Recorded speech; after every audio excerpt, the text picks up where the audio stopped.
Olá, amigos da TV Cidade. Estamos com mais um Cidade Aberta, o programa mais esperado da cidade. Por quê? Porque é com o Senair Gomes da Silva, sempre atualizando todas as informações aqui, ali, lá. Aqui da cidade, ali no estado e lá no Distrito Federal e no mundo todo.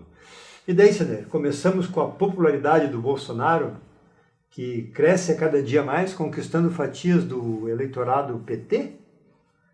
Minha saudação, ele me bota na obrigação, porque não é tanto assim. Às vezes a gente também trabalha e fica um pouquinho desinformado. Sim. Mas de uma forma geral, a gente procura se manter lendo o jornal primeira hora da manhã. Antes de escovar os dentes eu leio o jornal. É um vício, né? É um vício.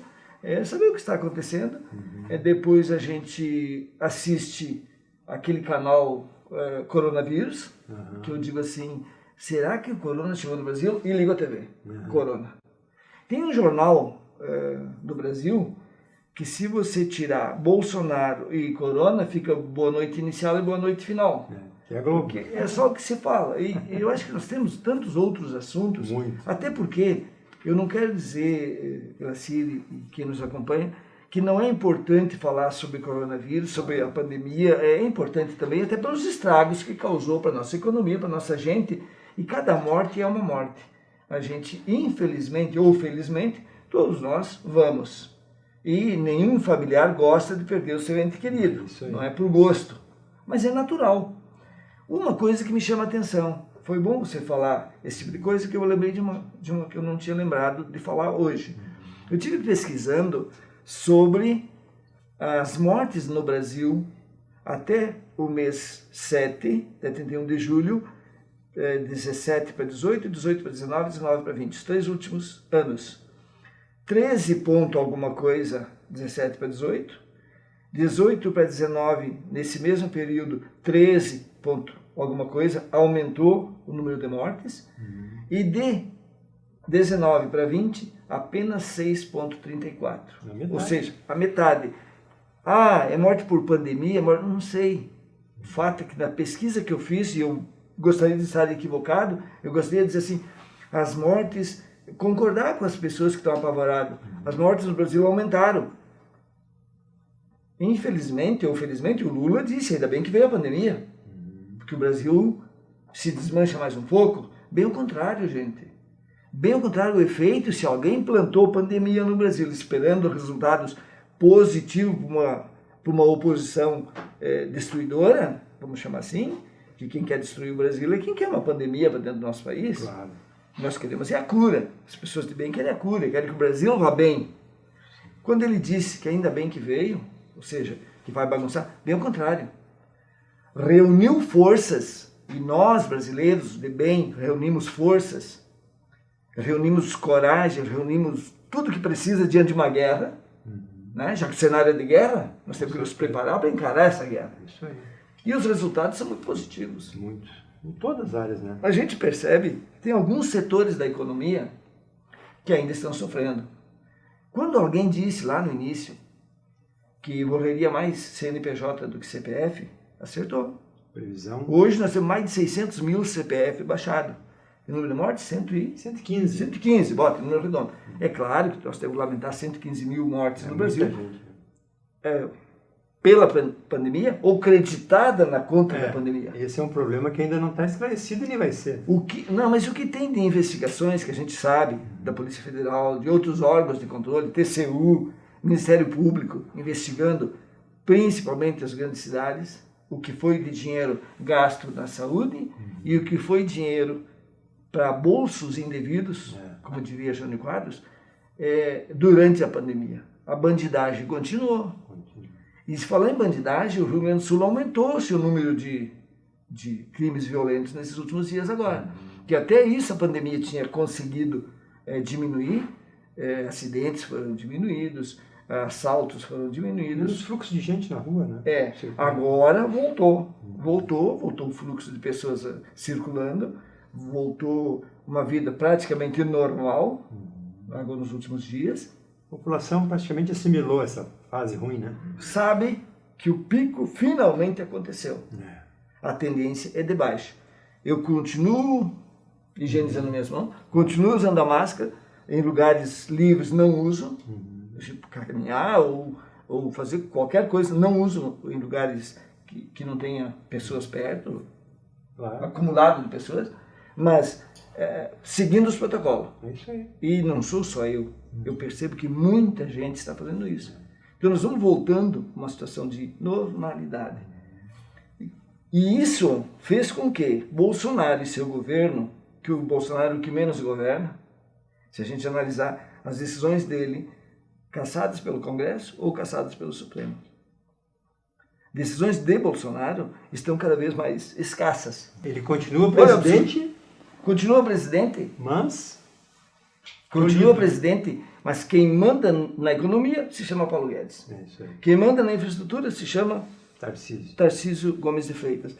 Quem manda na agricultura se chama Tereza Cristina. Tem autonomia para isso. Quem manda no turismo é o Ricardo Salles? Não, esse não, é o outro. Não gravei. Eu não lembro o nome agora. Mas assim, são ministros que estão trabalhando. Tem problema? Ah, deve ter. Qual o cara que chega onde eles chegaram sem problema? É muito difícil nessa vida que o senhor conhece. Claro, o senhor sabe, o senhor tem amigos e conhecidos na política daqui até lá. Sim. E quem chegou lá, normalmente já chegou com o carimbo. É isso aí. Já foi carimbado no caminho. Já acrescentou alguma coisa indevida no seu currículo.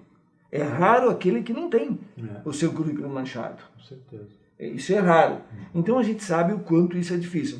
Vão aparecer problemas no governo Bolsonaro? Claro que vão. Agora, uma coisa nós não podemos esquecer. O que aconteceu desde Sarney, tudo o que aconteceu desde Sarney, vamos falar da economia. O que aconteceu com Sarney? Superinflação, 83% ao mês, chegou no momento. Que loucura, né? Juro de 85% ao mês.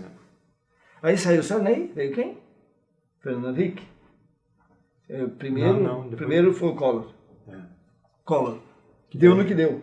Deu no que deu. Daí o vice assumiu e deu uma ajeitada. Quem ajeitou mesmo, depois dessa saída do Collor, o Itamar, e um ministério escolhido, vamos dizer assim, para a salvação nacional. Isso. Porque o Brasil estava difícil. linkado ao FMI, aquela coisa toda. Aí veio, com todos os seus problemas, mas ajustou a economia. Um sociólogo chamado Fernando Henrique Cardoso criou o RV. Teve a inteligência, porque o Fernando Henrique é muito inteligente, ele teve a ideia de contratar Baixa, aquele outro criado do Banco Central, teve uma equipe. Sim. Uma equipe econômica que teve a engenharia de criar essa URV. Os brasileiros entenderam o que estava acontecendo no país e, de uma forma geral, o governo ajeitou o rumo. E todos os brasileiros levaram muita esperança. Criou-se um novo tempo. Um novo tempo. Porque os fiascos do Sarney, eu vivi administrando um supermercado. Fechamentos fiscais de Sarney. Fiscais de Sarney. Eu fui ameaçado umas 4 vezes, com 2 policiais. O senhor está fazendo... Não, parei. Vamos buscar as provas. E aí consegui me salvar as 4 vezes. E eu tive a pouca sorte de, naquele momento, ser presidente de uma central de compras. Então, eu era um líder de... Chegamos a 120 supermercados associados à central de compras. Que depois virou... A ideia inicial depois virou os multimercados. Mas aí eu já estava fora. Então, eu era muito visado, porque tu tinha que ter alguém que saísse na mídia. Ameaça. Nós vivíamos sob ameaça. Numa reunião em Porto Alegre, na SUNAB, os mais veteranos sabem que era Superintendência Nacional do Abastecimento, nós voltamos de uma reunião onde o representante da SUNAB em Porto Alegre, não sei como é que se chama, superintendente, nos disse: abatam as reis, o gado que você tem comprado, abatam, que os meus fiscais não vão fiscalizar vocês. Não falei nada, de porta fechada. Primeiro posto de combustível, não tinha celular, pedimos um telefone emprestado e ligamos para os nossos parceiros aqui, em Caxias, no caso. E eu disse para o meu irmão: vai a Vacaria, no interior da Vacaria, e me traz 2 boi carneia, põe na belina e traz. Porque era a fonte de renda que a gente tinha. Sim. Os frigoríficos fechados, não tinha matéria-prima, não tinha o boi. Porque o Sarney mandou confiscar o boi no pasto, inclusive. Porque eles não vendiam, porque eles teriam que vender pela tabela do governo abaixo do custo. Como nós dentro do supermercado, o que era tabelado, nós teríamos que vender abaixo do custo. E o resto era congelado. O preço que tu estava praticando lá, continua. Aí tu comprava 10 para vender 8. Então não tinha como sobreviver naquele fiasco do Sarney. E como eu te disse, vinha os fiscais, como você falou, os fiscais do Sarney. Então foi um período muito negro. Eu acho que nunca mais na história do Brasil vai se repetir isso. Tomara que não, e essa inflação ninguém quer. Né? Ninguém quer. Aí veio, debelou a inflação e a gente cometeu um erro. Quem era administrador na época, como veio a ORV, dividiu o nosso dinheiro, que era os cruzeiros novos, se eu não me engano, dividiu por 4, veio real. A gente não sabia exatamente o valor relativo do dinheiro. E teve um outro problema. A gente foi criado pagando as dívidas com a inflação. Lembra disso? Porque era bancário na época. Ganhava no estoque, né? Ganhava e no overnight. Da noite pro dia. Da noite pro dia. A gente começou a fazer, continuou fazendo dívidas, contando com a inflação que voltaria. Porque sempre voltou. Só que aí ela não voltou. A partir de 94, abril de 94, são 26 anos, 94, 26 anos, que a gente não sabe mais o que é uma inflação mensal acima de 5%, 6%. Tanto que não se comenta mais nada. Ninguém fala mais em inflação.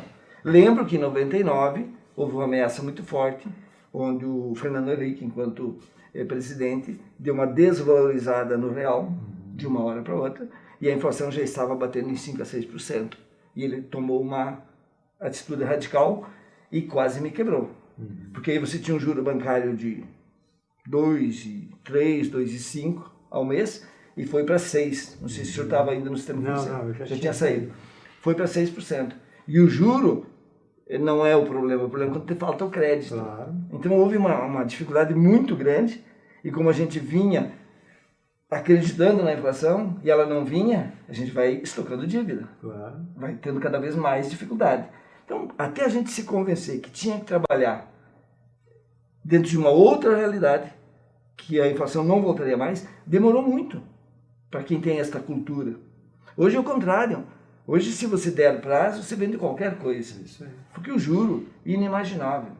Mas depois dessa correção de rumo através do Fernando Henrique, vieram as privatizações no governo dele, que são questionáveis até hoje. A Vale foi um grande... São questionáveis até hoje. Para mim, não. Eu gostaria de privatizar tudo. Telefonia, isso e aquilo. Mas o PT dizia na época, e é engraçado o PT. O PT é um partido muito estranho. Fernando Henrique vem, traz algumas coisas que o PT repetiu depois, mas naquela época votou contra. Votou contra tudo. A reforma disso, votou contra aquilo, votou contra. Sempre votou contra. Tudo. Mas será que tudo que fizeram até agora está errado? É. Aí quando eles vieram para o governo, por que eles não fiscalizaram as privatizações, não investigaram as privatizações do Fernando Henrique que tanto falavam? Não, ninguém mais, eu não estou dizendo que o Fernando Henrique fez errado ou fez certo, não foi investigado depois, passou batido. Aí sai o Fernando Henrique, entra o Lula, aí eu não preciso falar mais nada. Todo mundo conhece o que aconteceu. Essa é recente, né? O pessoal sabe, essa é recente, está muito, muito vivo. Dilma, né?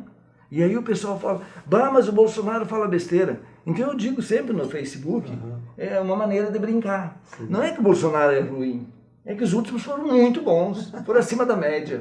Eu sempre falo dessa brincadeira, porque eu acho que é bom as pessoas refletirem.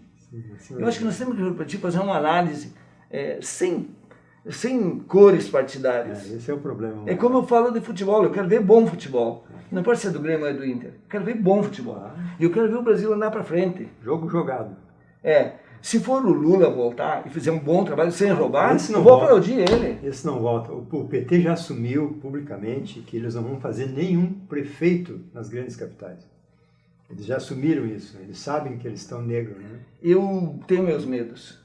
Ainda tem. Eu ainda tenho. Porque tem uma parcela que eu chamo 30%, sempre chamei 30%, e pode ser 25%, agora eu acho que vai ser menos. Quando o PT saiu o mensalão, eu disse na Rádio Sonora, se eu não me engano, é o fim do partido. Porque a coisa foi muito escancarada, foi muito didático a maneira com que eles fizeram as pessoas entenderam o que estava acontecendo no país. E o Joaquim Barbosa foi o cara, né? E foi colocado pelo Lula. Só que nós temos que lembrar uma coisa. Dali para cá, o PT teve uma outra tática. Dessa mensalão para frente teve uma outra tática. Equipar o Supremo.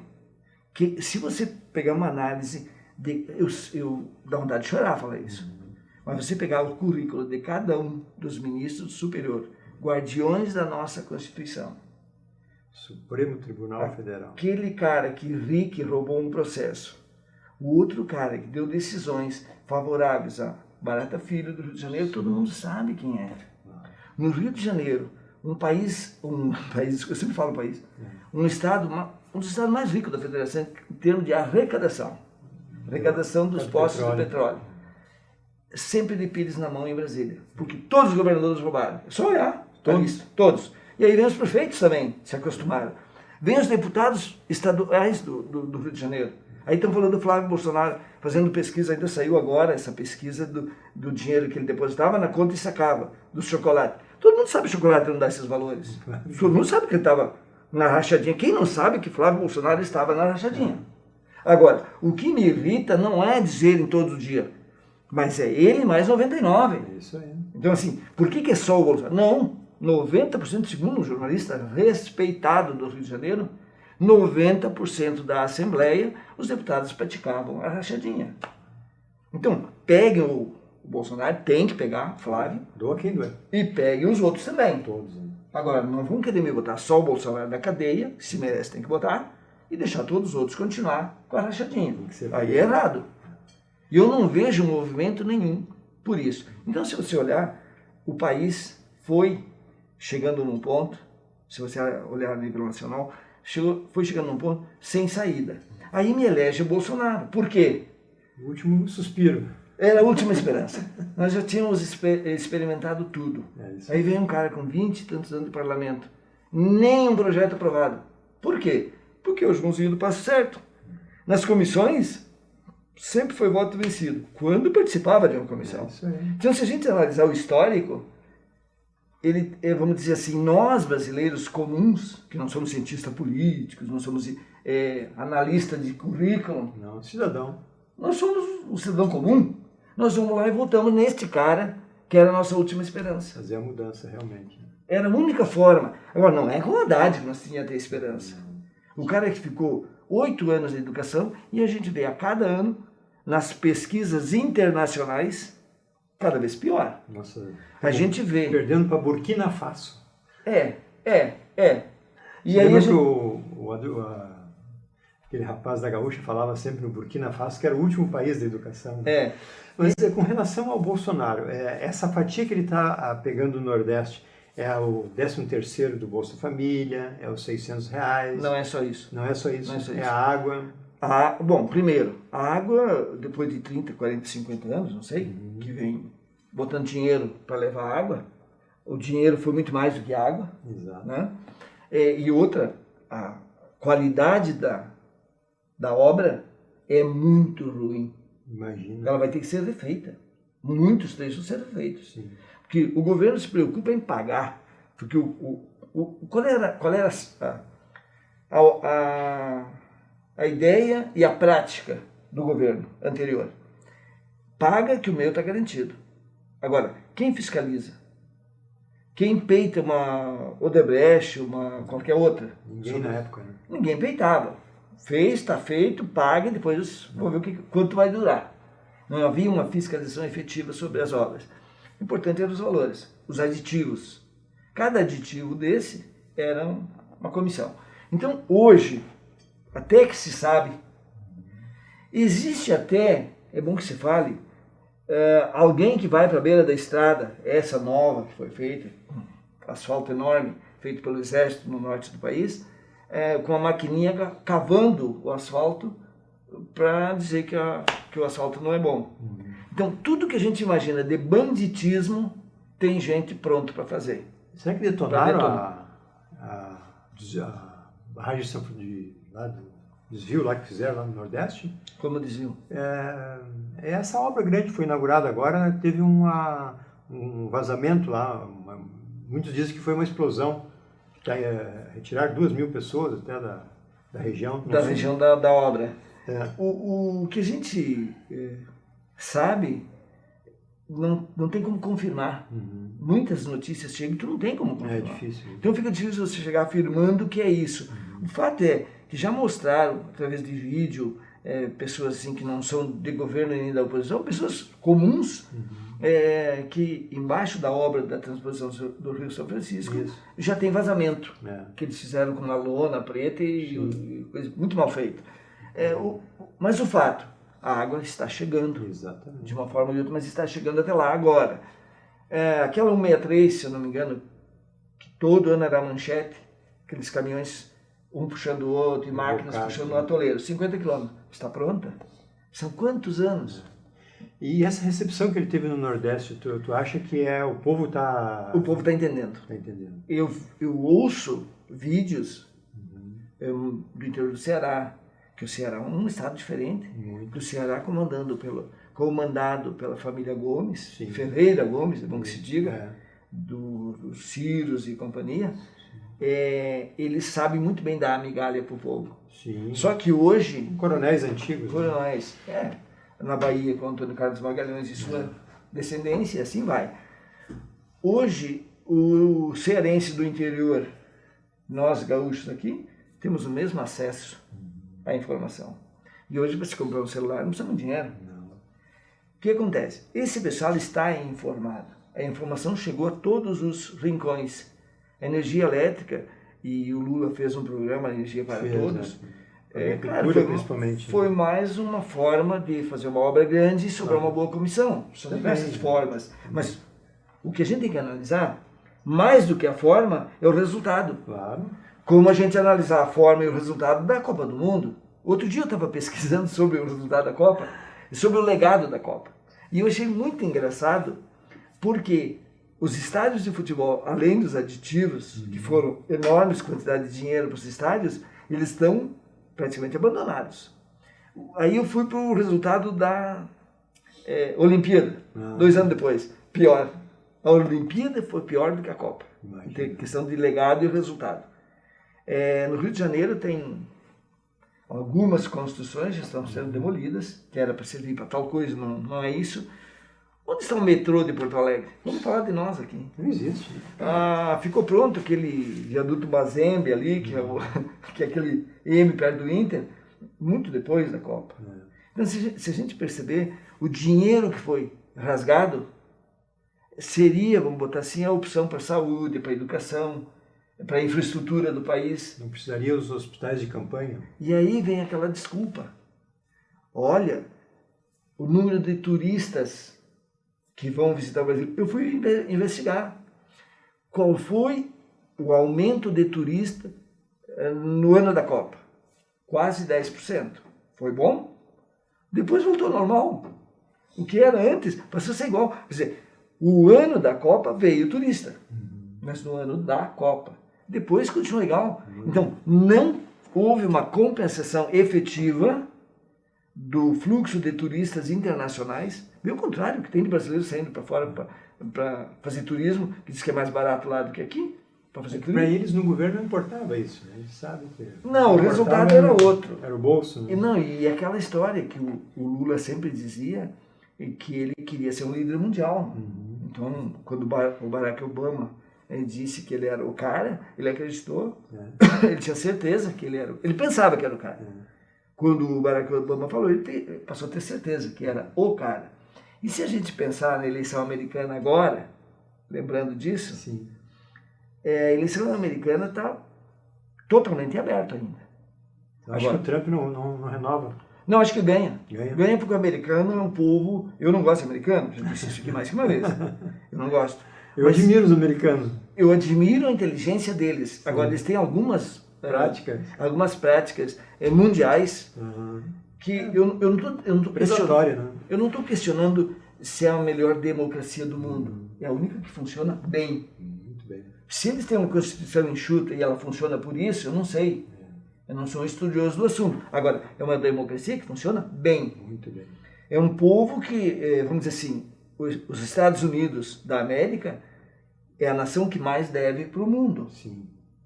Agora, qual é o cobrador que vai lá cobrar ele? Por quê? Então, é isso que eu não gosto. Todo mundo depende do comércio deles também. Né? Primeiro, é o mercado consumidor. Eu lembro de visitar uma empresa no Paraná há 30 e tantos anos, exportavam parquê. Olha só. Fabricavam parquê ali em Realeza e exportavam para os Estados Unidos. Matéria primeiríssima. Imagina. O que nós produzimos no Brasil, número 1, é para eles. O 2, o 3 e o 4 fica para nós. Começando pelo arroz, pelo tudo. Tudo que se produzia aqui era assim, só querem coisa de primeira. Claro. Calçado. Calçado para ir para os Estados Unidos tinha que ser o calçado. Claro. Naqueles pés feios não tinha jeito, mas ia. Então o que eu não gosto do americano? A ressalva que eu faço. Se eles falam tanto em democracia, por que sufocaram Cuba? Sim. Por que mantém Guantánamo lá dentro? Eu questiono isso. Não sou comunista. Eu tenho um tênis que ninguém viu, que é o que o Fidel Castro usava. Eu tenho um abrigo da Adidas, que era o que o Fidel Castro usava. Então eu não sou comunista, mas também não gosto desse tipo são de imposições. Políticas que a gente não entende, né? A Venezuela. Começou com Maduro tomou o poder, e daqui a pouco os Estados Unidos deu uma apertada. Deu uma apertada. E continua apertando. Então, quem tinha que ter resolvido o problema da Venezuela? Brasil, Argentina, Uruguai, Paraguai, todos os vizinhos. O Mercosul conhece de Mercosul. Não temos café no bule. Não tem porquê, meu amigo. Nós viemos com um socialismo louco querer implantar no nosso continente, que não deu certo em lugar nenhum. Por que nós aqui, pobres cidadãos desse canto do mundo, o mundo não tem canto, mas desse parte do mundo, dizer que aqui o socialismo vai dar certo? E a Argentina? A Argentina está de chapéu na mão. A Argentina está quebrada. A Argentina não tem mais crédito. Estão negociando de uma forma ou de outra e agora privatizaram. Estão dominando o setor da informação. Olha só. Da comunicação. Rumo à Venezuela. Rumo à Venezuela. Que triste, né? Agora, nós brasileiros temos que ficar atentos, porque daqui 2 anos tem eleição. Nós não podemos ser a segunda, terceira Venezuela, porque a segunda vai ser a Argentina. Sim. E depois contaminar outros países, porque a nossa saída é o voto. Se nós não gostamos do Bolsonaro, e eu não gosto do Bolsonaro, eu gosto do governo Bolsonaro, os seus ministros não políticos. Uma vez lá, durante os militares, alguém disse, o erro dos militares é que eles não colocam políticos para administrar seus ministérios, e sim técnicos. Era o maior acerto. Era o maior acerto. Depois eu sempre me lembro dessa história e ficava pensando, um político que administrou o Ministério da Economia e da Agricultura se chama Delfim Neto. Está metido hoje na roubalheira desses últimos governos. Então, é sinal que alguma coisa deu errado lá atrás. Com certeza. Quem era Biáquio? Era um cara também. Homem da capa da Veja, das joias. Das joias. Quem era o Eliezer Batista? Pai do Eike Batista? Deixou todo o mapa da mina para o filho e não aproveitou. E assim, a gente percebe que o governo Bolsonaro, feito por... Eu te pergunto, por que o Paulo Guedes ganhou nos Estados Unidos o título de melhor economista do ano? Com todos os problemas que o Brasil teve. Tá, mas e o que ele fez de especial? Ele simplesmente jogou com o dólar, né? Ele simplesmente jogou com o juro e deu certo. Num país como o nosso, que já estava muito complicado. As jogadas muito arriscadas que ele fez, deram certo. Hoje o dólar está oscilando entre 5,50 e 5,60. Bom para o exportador, não muito bom para o importador, mas hoje nós não estamos assim importando tanta coisa. Temos que reforçar a economia interna. A interna. E toda aquela quinquilharia que vinha do outro lado do mundo, deu uma freada. Ainda bem. Felizmente. Eu volto a insistir, eu disse lá em casa, que se entrar alguma coisa da China pela porta, eu saio pela janela. Não quero saber. É brincadeira, mas assim, eu acho que o brasileiro tem que fazer o que outros países já estão fazendo. Valorizar a terrinha. Vamos valorizar, vamos trazer nossas empresas de volta. E eles que resolvam os problemas deles, porque eles ficaram com as nossas marcas. Todas. E nós ficamos com as máscaras.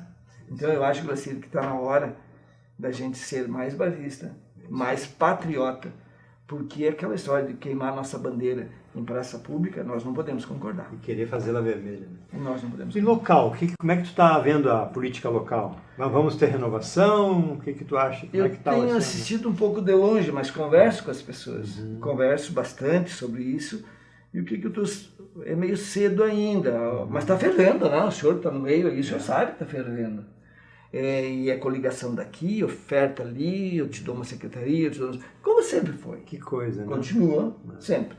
Eu ontem, falando com um cidadão de Farroupilha, ele disse, eu gostaria que o próximo prefeito não levasse nenhum vereador para as secretarias. Se ele precisar vereador, ele vai ser vereador, se não for, cuida da vida dele.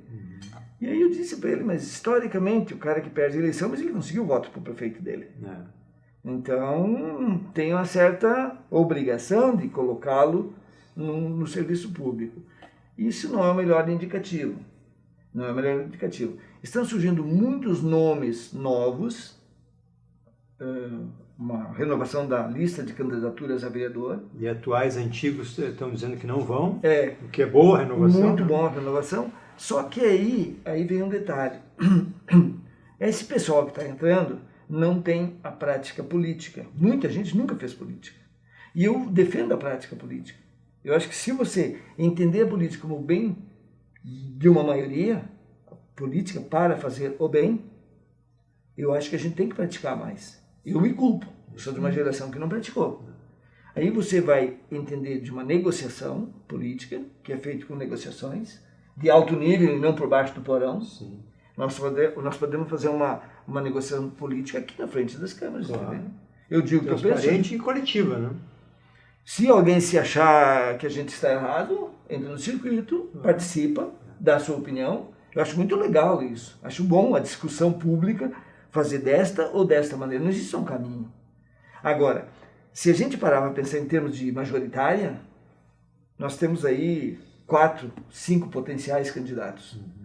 Se quem está governando hoje sair unido, eu vejo dessa forma, tem grandes chances. Porque, primeiro, esta administração de 8 anos tem erros para ser cobrado por quem é oposição dessa turma. Eu gosto de falar dessa forma porque eu não me incluo nem na oposição nem na situação. Eu quero continuar em cima do muro. Eu não sou tucano, mas quero continuar em cima do muro. Mas tu quer o melhor para a cidade, né? Eu quero o melhor para a cidade. Então, assim, esta turma aqui tem um elenco de obras, de realizações deste governo para ser mostrado. A oposição tem um elenco de erros cometidos a ser mostrado. E erros que foram evitados, inclusive, nos 45 do segundo tempo. Tem pessoas, meus amigos, tem um amigo em particular que evitou um mal maior para a cidade. Então eu tenho que cumprimentá-lo sempre que eu vejo. 13 milhões. Meu amigo, o senhor foi corajoso, o senhor fez o que muita gente teve vontade de fazer e não teve coragem. Então, assim, a questão do software, outras questões aí que depois veio contratos sendo eliminados, né? Sendo rescindidos em função e que o vice-prefeito, hoje o prefeito, foi corajoso em botar a mão também, né? Foi corajoso, não foi omisso. Não foi omisso. Que esse é o problema maior do político, quando ele se omite. Ele simplesmente tomou o lado. Eu quero... Esses contratos aqui não me servem. Então, parabéns para o atual prefeito. Eu vejo que já são 8 anos de governo. Dificilmente vai a 12, né? Dificilmente o povo já quer Eu acho difícil, mas por tudo o que aconteceu, acho que a população que tem que fazer esse julgamento, claro. Né? Assim, eu não estou aqui influenciando ninguém. Sim. Só estou dizendo, ponto tem de vista. Uma lista de obras, a cidade está mais bonita, está mais limpa, eu vejo assim, e mais pessoas veem assim. Coisas que foram feitas em parques, isso e aquilo. Não vou aqui fazer propaganda para a situação. Estou contando. Ponto de vista, é importante. E que as pessoas enxergam isso, não deviam negar a realidade. Por outro lado, tem uma série de erros, como eu disse, que poderia ter sido diferente, mas eu acho que só erra quem faz. Totalmente. Né? Então, tem um atenuante. A capacidade administrativa da oposição, que está aguardando para entrar, está se preparando para entrar, é que tem que ser analisada. É isso aí. Você é capaz de pegar esse município, do jeito que ele está hoje, com este orçamento, com esta situação financeira, com essa situação dos planos de saúde, das aposentadorias dos funcionários, que é um problema. Tudo isso, o que você vai fazer diferente para que resolva esse e evite outros problemas? Lá na frente. Essa é a questão. É isso aí. Mostrar um plano de governo que seja capaz de colocar o município em outro patamar. Eu te dou um exemplo da área turística. Lá em 2006 a gente tinha recebido pronto um projeto de Caminhos de Caravaggio. Não saiu do papel até 2018, 2019. Saiu, não está pronto ainda, está em já existe, mas vai dar muito resultado. Vai ser excelente para o município, para o comércio, para a indústria, para todo mundo. São essas atitudes de governantes que ficam marcadas na sua administração. Porque fazer o mesmo que os outros vêm fazendo é mais ou menos tranquilo. Agora, quando você cria algo novo para a cidade, para o município, é que tem que ser mais valorizado. Então aconteceram muitas coisas no município nesses últimos anos que vai ser elencado, não vou ser eu que vou elencar, vai ser elencado pela atual situação. E a oposição resta o quê? Apresentar um plano viável, vamos dizer assim, consistente, para que a população decida. Continuo como está, pelo que fizeram e o que podem fazer, ou vou mudar pelo que eu sei que vai dar certo. Tem possibilidade, grandes possibilidades de dar certo esse novo plano para o município. Mas não o mesmo blá blá blá, que nem disse o Leite, né? Que era só tirar a bunda da cadeira e... Aí fica fácil. Você criticar, eu elenco aqui 20 erros da administração e fico batendo nele. Mas não apresento soluções. A minha saída. E o povo não é ignorante. O farroupilense é muito... Evoluímos muito nisso aí. Tem muita gente de nível aqui que consegue debater sobre isso. Então o pessoal diz, não, pera um pouquino. Isso aqui é viável? Não, não vai acontecer. Nosso orçamento não comporta. Então assim, na educação, na infraestrutura, na saúde, em todos os aspectos, na infraestrutura do município, porque foi feito muito asfalto nesses últimos anos. Isso vai continuar? Como vai continuar? Vamos trazer uma usina de asfalto? Não vamos? O que nós podemos fazer para continuar asfaltando, criando uma estrutura que nós precisamos? Claro. Então eu vejo com muita esperança, porque o município está bem. Eu acho que economicamente nós estamos bem. Estamos ainda a 20ª economia do Estado, né? Tem 477 atrás de nós. E temos muito o que desenvolver. Com certeza. Podemos desenvolver muito. Potencial nós temos. O município tem tudo. Primeiro, nós somos geograficamente privilegiados. Coração, né? Estamos aqui. Segundo, que nós temos uma economia diversificada. Graças a 92, 93 ali, né? Houve uma diversificação, eu digo 94, 95 talvez. Então, houve uma diversificação da nossa economia. Nós temos gente empreendedora no nosso município. O italiano é muito isso, né? Eu fiquei sabendo, na época que era presidente da SIC, que existia até um negócio lá, uma granja, eu não sei como é que se chama, do bicho da seda aqui em Farroupilha. Olha só. Eu fiquei, o quê? Produção de, se fosse o caso, não sei se evoluiu, mas estava registrado como seda. E eu fiquei impressionado que onde a gente vai saber de uma coisa. Isso eu vi na Índia, na Turquia, impressionante. A produção de seda. Não, e o valor agregado que isso dá, né? Os tapetes, tudo. Né? Então, se a gente parar para pensar, nós temos muito que desenvolver aqui. Um município pequeno em área territorial, mas grande em possibilidades. Muito bem. Vamos esperar que o povo, de modo geral, consiga fazer esse julgamento, né? Estudando os candidatos, eu acho que isso é importante. O que o candidato está falando? Não só da majoritária. Isso. Porque o que eu sempre falo, o grande erro da população é eleger o Joaquim e lá na Câmara os parceiros do Manuel. O Joaquim vai estar sempre em minoria, comendo na mão, infelizmente, porque qualquer projeto tem que ter negociação, tem que ter dificuldade. A maioria absoluta é ruim porque tu não tem o contraponto. Exato. Tem que ser uma maioria equilibrada. Mas eu tenho visto a nossa Câmara de Vereadores, a questão de fazer justiça, com muito equilíbrio ultimamente. Nós temos pessoas, além de experientes, pessoas que querem o bem de Farroupilha. Isso dá para identificar. Sempre tem os gatos pingados que não estão nem aí, estão olhando para o próprio umbigo. Mas a grande maioria dos vereadores de Farroupilha se preocupam com o município. Eu quero dar os parabéns para essa legislatura. Isso aí. São bons vereadores. Muito bem. Isso aí, Senaia. Já? 40 minutos de bate-papo. Passa, né? A gente vai emendando um no outro e tem muito assunto, né? O Brasil é grande, né? E temos tanta diversidade no Brasil. Muito. Que nós temos quantos países aqui dentro? Quantos países? Vários. Caberia dentro do nosso Inclusive o continente. idioma se confunde, né? Eu hoje quase que eu trouxe um sobrinho da minha esposa que está em Curitiba agora, trabalhou com a gente, morou com a gente. Ele estava pronto para vir até aqui e aí veio o pai dele dizer, tua mãe está te esperando lá. É uma figura que ele vai vir na TV conversar legal, com a gente. Ele é uma figura fantástica. Mora em Curitiba? É um corajoso, mora em Curitiba. Elton Rodrigo Tramontim. O cara é fantástico, uma pessoa humana, acima de tudo. O nome é uma grife. Trabalhador. Não tem. Ele disse, tio, eu saio às 7 da manhã e volto às 10 da noite. Olha só. Ele vai vir contar a história. Legal, uma boa história, com certeza. E eu morei também em Curitiba e eu fico perguntando para ele, lá em tal lugar, como é que está? E ele dá risada. Pô, tio, isso aí não existe mais. A idade não vem sozinha. Bem, deixa com as considerações finais aí. Vamos nos aproximando para o 7 de setembro e vamos acreditar que o Brasil está tendo a sua independência econômica, financeira, cultural. Vamos acreditar nisso. Eu acho que cada um tem que fazer a sua parte para que nós possamos comemorar a Semana da Independência com a cabeça erguida, louvando os nossos símbolos nacionais, honrando os nossos símbolos nacionais, que nós precisamos um pouco mais de nacionalismo e de amor à nossa pátria. Obrigado pela oportunidade, um abraço a todos, uma boa semana.